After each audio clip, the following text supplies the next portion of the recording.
Eh bien, mesdames et messieurs,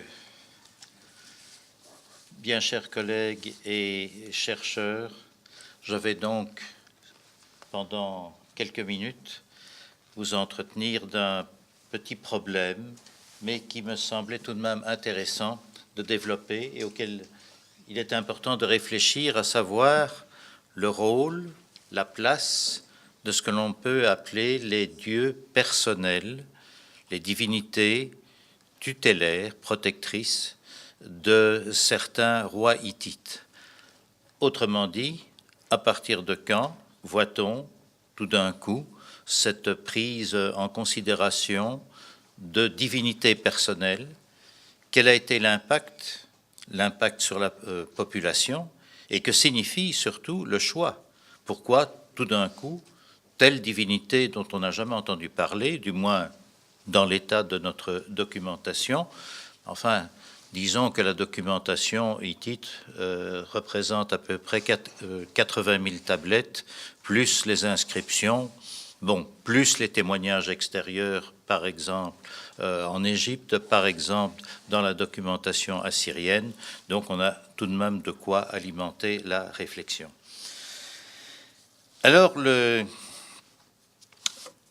la première chose à bien fixer, et je le fais très rapidement, justement pour avoir une base à partir de laquelle on peut réfléchir en quoi consiste la nouveauté justement de ces divinités tutélaires, il s'agit simplement d'évoquer très rapidement ce qu'était, je dirais, la conception, la structure du panthéon hittite impérial et déjà du panthéon hittite à la fin de ce que nous appelons la période royale. Donc, disons pour faire simple, quelle était la conception de ce panthéon à partir de 1500 avant Jésus-Christ, et comment ce panthéon, tout d'un coup, a vu croître à côté de lui cette notion de Dieu personnel. J'ai écrit un article dans une revue, mais il n'existe, je dirais, que sur la version électronique, dans la revue Polyphémo, donc de l'université de Catane, où vous avez là un très grand centre d'histoire des religions. Eh bien, j'avais écrit un article en 2012 concernant justement la structure des panthéons locaux et du panthéon, je dirais, étatique dans le monde hittite. Alors, ce panthéon, qu'il soit local, je dirais, ou je vais parler ici essentiellement du panthéon, on va dire, impérial, est à structurer, peut se diviser de la manière suivante. Vous avez premier étage, et d'ailleurs c'est bien mis sur les tablettes, c'est-à-dire que vous avez une ligne en dessous des différents noms divins. Ces lignes correspondent exactement à la notion groupe, premier groupe. Le premier groupe, il s'agit du dieu de l'orage, du Hatti, c'est-à-dire de l'Anatolie centrale, et de sa parèdre, féminine donc, à savoir la déesse soleil Darina, une divinité, je dirais, dont l'origine se perd presque dans la nuit des temps. C'était déjà une grande divinité avant, semble-t-il, les arrivées massives d'Indo-Européens en Anatolie centrale. Donc ça, c'est le premier groupe. Deuxième groupe, les divinités protectrices des forces vives de la nature, c'est-à-dire les divinités qui protègent les forêts, qui protègent les étangs, les sources et les animaux qui vivent dans ces forêts. Le culte de ces divinités, là aussi, remonte à une époque pré-indo-européenne, mais a été récupéré par les migrants indo-européens. Troisième catégorie, les divinités guerrières. Et enfin, quatrième catégorie, les divinités, je dirais, chtoniennes, c'est-à-dire les sources, les montagnes, les collines, qui depuis toujours presque faisaient l'objet d'un culte particulier.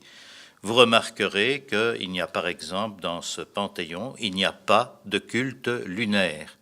Ça ne veut pas dire que le culte lunaire n'a pas existé, ça veut simplement dire que le culte de la divinité lunaire est arrivé progressivement dans ce panthéon de base, sous une influence qui est par exemple l'influence du monde louvite et l'influence du monde hourite. Ces deux influences conjuguées qui vont marquer profondément la pensée religieuse que nous appelons hittite, eh bien, donc ces deux influences vont assurer la montée en puissance du culte lunaire avec toutes les qualités qu'on peut attribuer à cette divinité lunaire qui est de sexe masculin.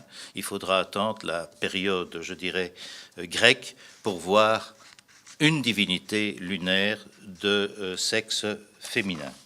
Donc voilà cette structure. Et tout d'un coup, il y a un événement un peu nouveau qui se passe.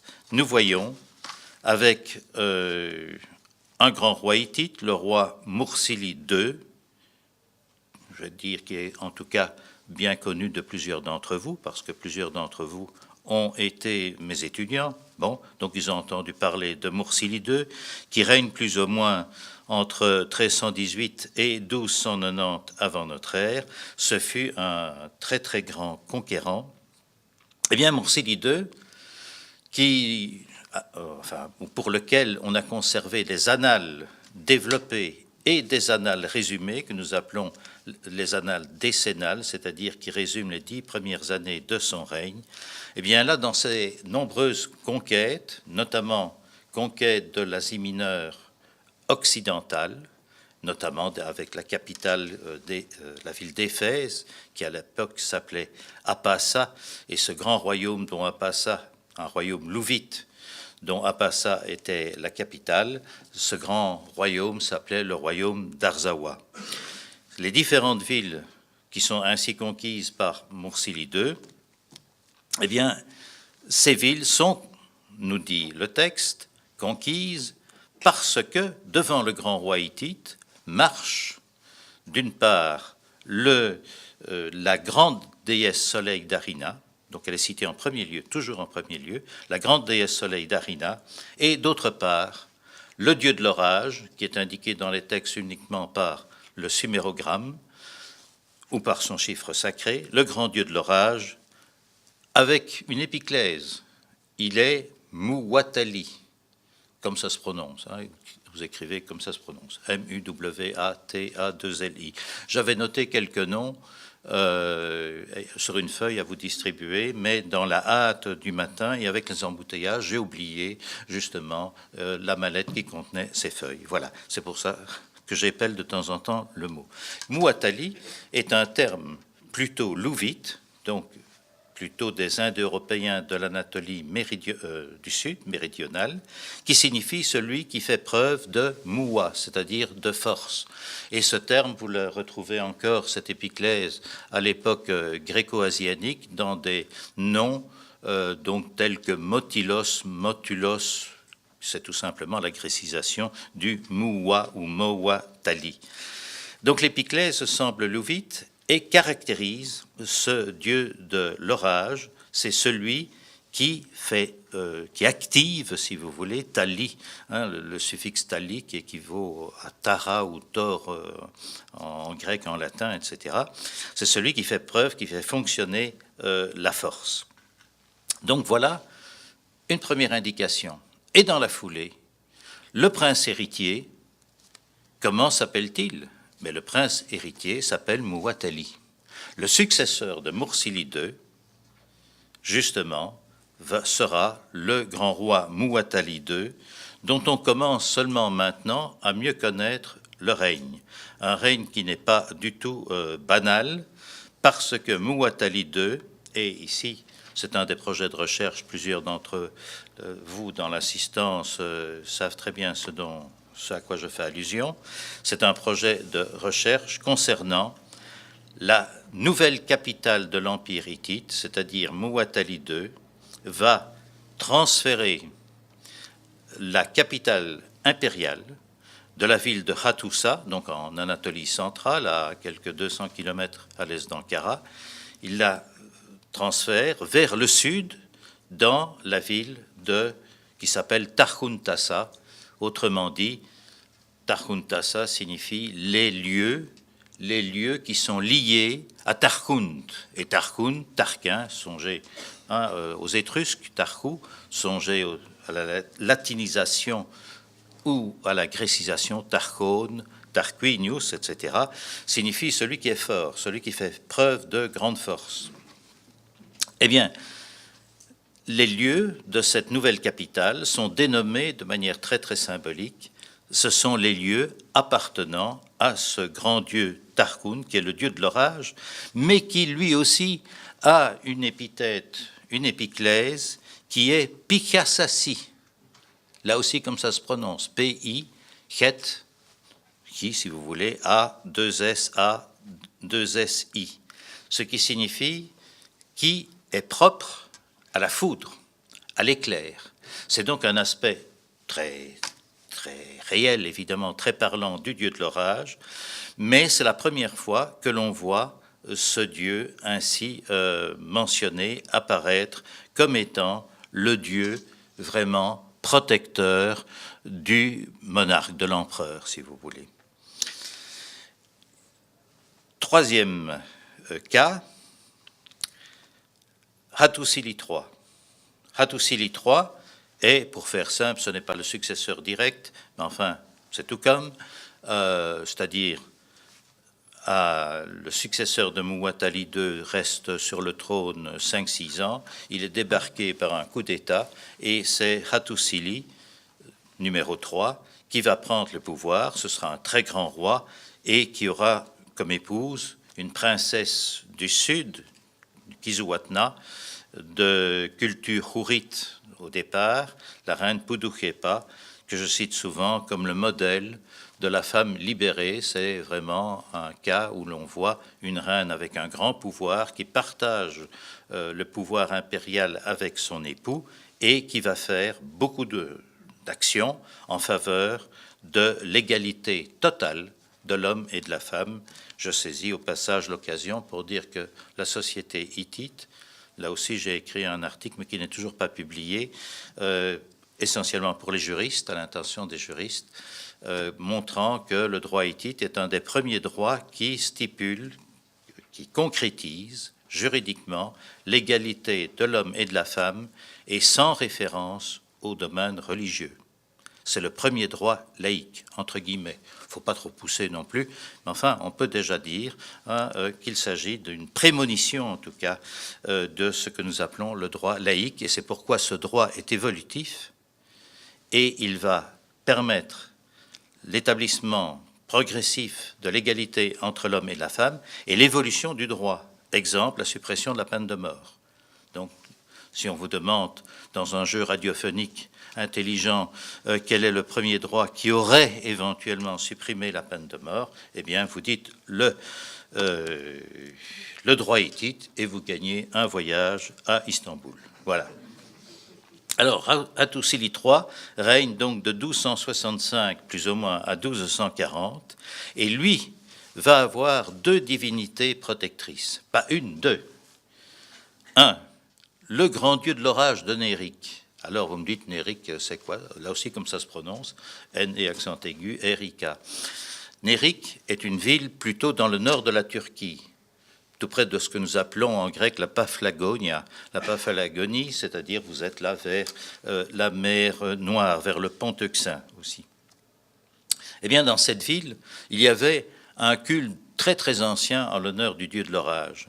Cette ville a été rasée par une population itinérante mais très guerrière que nous appelons les Gazgas, et pas que nous, hein, les Hittites les appelaient aussi les Gazgas, et Hattusili III a mis un point d'honneur à reconstruire cette ville et à l'agrandir. Et les archéologues sont en train de la retrouver, du moins croient-ils. Il y a encore un petit doute, mais enfin, ceux qui sont en train d'exhumer semblent, pour mille et une raisons, bonnes raisons, être effectivement la ville de Nérik. Donc, il est protégé. À titre particulier, quand il y a un problème, c'est le dieu de l'orage de Nérik qu'il va consulter. Et d'autre part, il y a une nouvelle divinité, la divinité hourite, Shaoushka. et en particulier Chaouchka de la ville de Samoucha, que l'on vient de retrouver il y a très très peu de temps. Et c'est pas là où je croyais qu'elle était. Bon. Donc, vous voyez alors un message politique, c'est la volonté du monarque de trouver un équilibre parmi les composantes de plus en plus complexes de son empire. À la fois, il est, on dirait aujourd'hui, traditionnaliste, il récupère les cultes anciens, il va réanimer le chant grégorien de l'époque, c'est-à-dire, tout le monde sait très bien que je défends le chant grégorien, bon, c'est-à-dire la langue chatti, qui était la langue pré-indo-européenne, mais qui ne va plus servir que comme langue liturgique, mais c'est Hattusili III qui va faire recopier les tablettes, qui va encourager les cérémonies en langue chatti. C'est cela que symbolise le dieu de l'orage de Néric, c'est en quelque sorte un certain traditionnalisme, dirait-on. Et d'autre part, la divinité Chaouchka, c'est Ishtar, si vous voulez, c'est Ishtar à la sauce hourite.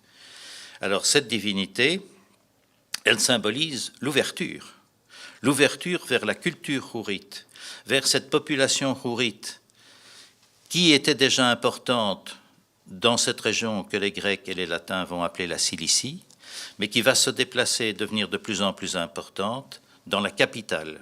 Et les Hourites, ce sont en général des gens de haut niveau intellectuel. Vous les trouvez un peu partout, y compris à la cour égyptienne, comme étant les grands scribes et les conseillers des différents monarques. Donc être hourite, on le découvre là de nouveau de plus en plus, parce que nous sommes dans une dynamique aujourd'hui extrêmement puissante. Ce que j'ai appris comme étudiant dans les années 60 ou au début des années 70, que ce soit ici bien sûr, mais que ce soit à Paris ou en Allemagne, est dépassé. Et aujourd'hui, il m'est impossible, je parle devant de bons témoins, que je ressorte, je dirais à des étudiants, heureusement je suis émérite, enfin, supposons que je sorte aux étudiants des discours que je tenais en 1980 ou 81 quand j'enseignais à Genève.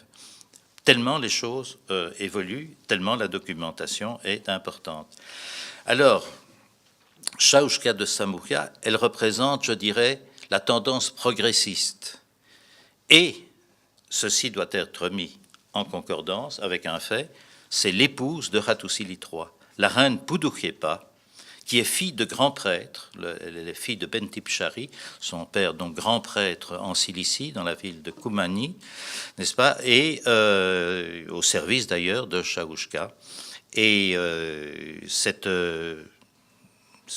princesse, si vous voulez, est une femme extrêmement cultivée, sans doute par son père, sans doute aussi par l'entourage des scribes, et elle va avoir une influence considérable dans la capitale hittite. Elle va monter des expéditions de scribes qui iront dans le sud, donc en Cilicie, copier les tablettes rituelles, et c'est à partir de là que vous allez voir ce que nous appelons la houritisation de la religion hittite. Autrement dit, les dieux seront désignés désormais en langue hourite. Le dieu de l'orage s'appellera Teshub, ou Teshob pour faire moderne. Hein, voilà. La déesse soleil d'Arina s'appellera Hebat, et non plus, n'aura plus son ancien nom, je dirais d'origine Hatti. Donc, ce duo, je dirais, dieu de l'orage de Néric, Chaouchka de Samoucha, représente, me semble-t-il, une volonté, une recherche d'équilibre, à la fois le maintien d'une tradition, voire son renforcement, et n'oublions pas d'où l'on vient, en quelque sorte, mais regardons où l'on va, avec une montée en puissance, comme je vous dis, de la culture hourite, et la houritisation du Panthéon en est un bel exemple. Houritisation du Panthéon, vous savez que le Panthéon hittite impérial est représenté dans un sanctuaire rupestre, le sanctuaire de Yazılkaya, qui est donc un grand sanctuaire à ciel ouvert, si on veut, à quelques 800 mètres de la capitale Hattusa. Et c'est là que le grand roi Toutkalia IV, car c'est lui qui succède donc à Hattusili, c'est là que Toutkalia IV, qui règne de 1240 à 1215 environ, va représenter le panthéon hittite, et donc là vous avez le grand dieu de l'orage, son épouse, et d'autres divinités, dont une dont je vais vous parler tout de suite, mais toutes ces divinités sont désignées en langue hourite. Exemple donc très très significatif que tout le monde pouvait voir, s'il savait lire, vous me direz, oui, de cette houritisation. Et Toutkalia IV aura, et je vais faire circuler, à défaut de, puisque j'ai oublié les papiers, vous aurez ici, je fais circuler parmi vous, je vais faire tout de suite, voilà, une vue, ou même deux, de ce sanctuaire de Yazilkaya, et vous voyez ici sur la photo de droite, Toutkalia IV, qui, le voici, il est en tenue sacerdotale, et il est enserré par ce Dieu qui va devenir son Dieu personnel, le Dieu Saruma, S-A-2-R-U-M-M-A. Le Dieu Saruma, c'est un Dieu dont on n'avait pratiquement jamais entendu parler. Vaguement peut-être vers 1400, on sait que, maintenant par des textes, mais qui ne sont pas publiés, qui ont été trouvés donc à Ortaköy, on sait que le culte de Saruma serait monté de la Cilicie vers, un peu plus au nord, vers la ville de Sapinoua dans l'Antiquité, laquelle s'appelle aujourd'hui, c'est simplement le village Ortaköy. Ortaköy a déjà livré quelques 6800 tablettes, dont seulement 10 ont été publiées. Ça veut dire qu'il y a du boulot, il n'y a pas de chômage dans le secteur. Alors Saruma, probablement, était un dieu montagne de Cilicie. Donc il relève des cultes tout à fait de l'époque, je dirais, les cultes chtoniens, n'est-ce pas, dans la haute préhistoire. Ce dieu va avoir, donc ce dieu montagne, si vous voulez, va connaître un certain succès en Syrie du Nord, et notamment dans la ville de Kargemish, qui était la deuxième ville de l'Empire, et qui va concurrencer quelque part Tarhuntassa. Et puis, on a attribué progressivement à Saruma différentes qualités. Il va être qualifié Saruma roi, Saruma a différentes missions, très, très variées, mais souvent des missions protectrices. C'est un dieu qui sert, je dirais, de protecteur, une espèce de super ange gardien du monarque. Et là, tout le monde pouvait le voir, plusieurs reliefs, dont celui que je fais circuler parmi vous, mais aussi maintenant d'autres reliefs, et puis il y a les sceaux royaux qui sont progressivement dégagés et qui nous montrent toujours donc le roi Toutkalia IV enserré vraiment dans les bras de ce dieu Saruma. Alors, comment expliquer la montée de cette divinité dont on ne parlait pratiquement pas? Je n'en sais trop rien. Après je ne vais pas dire la chute, mais la dilution progressive du pouvoir impérial hittite, vous savez qu'on y travaille ici aussi, à Louvain, quand vraiment l'empire hittite se disloque-t-il? C'est très difficile de donner une date, disons autour de 1150, quelque chose comme ça, mais c'est une datation tout à fait provisoire. Plusieurs villes importantes de cet empire, je dirais, prennent une forme d'indépendance et on voit se constituer un peu partout de mini-royaumes avec telle cité comme capitale. Ces mini-royaumes sont essentiellement de culture et de langue louvite. Et les panthéons locaux sont en général constitués de Tarkunt. On revient, on a oublié Téchoup, la houritisation s'arrête tout d'un coup. Je ne sais pas pourquoi ni comment, mais le fait est là. C'est Tarkunt qui est de nouveau le nom du dieu de l'orage.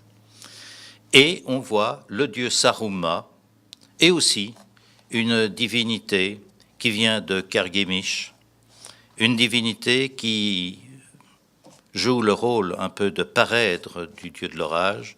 C'est la fameuse Kubaba, grande déesse de Kargemish, dont le culte va remonter. Maintenant, on arrive plus ou moins à dresser l'itinéraire sur la carte et qui aboutira au nom de Kubebe, c'est-à-dire Cybèle.